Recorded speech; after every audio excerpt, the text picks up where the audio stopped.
The motion in front of us today calls on the UK Government to seek a pause in current implementation while special arrangements are made to take account of the difficulties for Scotland and for many others that will become apparent as the bill is more fully considered.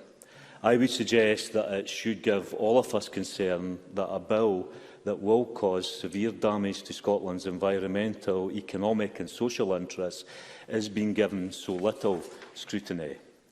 As we know in this Parliament, being asked to agree a legislative consent motion does not have a binding legal effect, and whether we agree or not, Boris Johnson and his cabinet of ideologues will proceed regardless, as long as they can secure a majority in Westminster. As such, we have no powers in this Parliament to either approve or to stop the trade deal being agreed by the UK and the EU. That is a matter for the Westminster Parliament. However, there does seem to be a general consensus, even in this Parliament, that a bad deal is better than a no deal. At a UK level, Keir Starmer has said the thin agreement does not do enough to protect jobs, to protect the environment and protect workers' rights. But as the only alternative at this stage would be a no-deal exit, then that would be even more damaging to the UK economy. So Labour at a UK level will not vote for a no deal, given that it would be even more damaging for Scotland as well as the rest of the UK.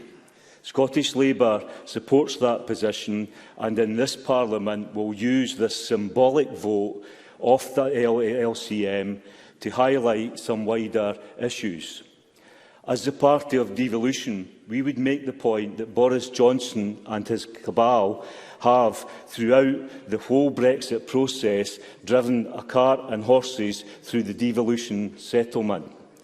And to all those die-hard unionists who think somehow this is clever, it is not, and it threatens the very fabric of the UK. And that is not in Scotland's interest either, for our largest trading partner is the rest of the United Kingdom.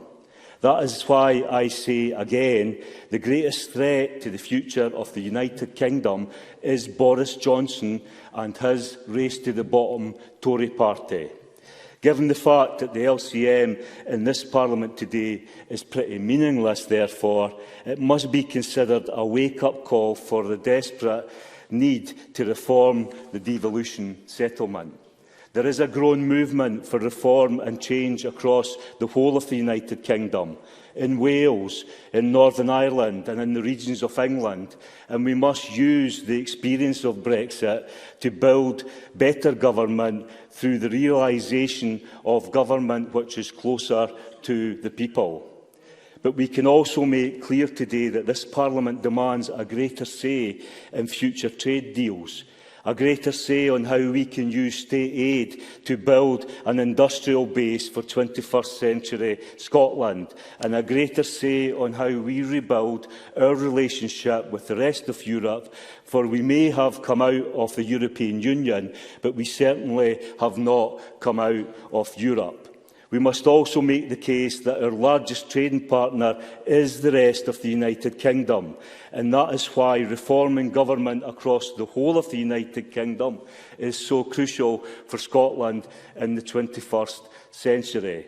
Presiding Officer, as we move forward and Brexit does happen, because the vote will happen in Westminster today, we must look forward to the type of Scotland that we want to see in the 21st century, the type of Scotland that can provide the jobs and the security for the people of Scotland. And that will be through enhancing the powers of this Parliament and stopping the threat to devolution that comes directly from the Tories and Boris Johnson. Thank you.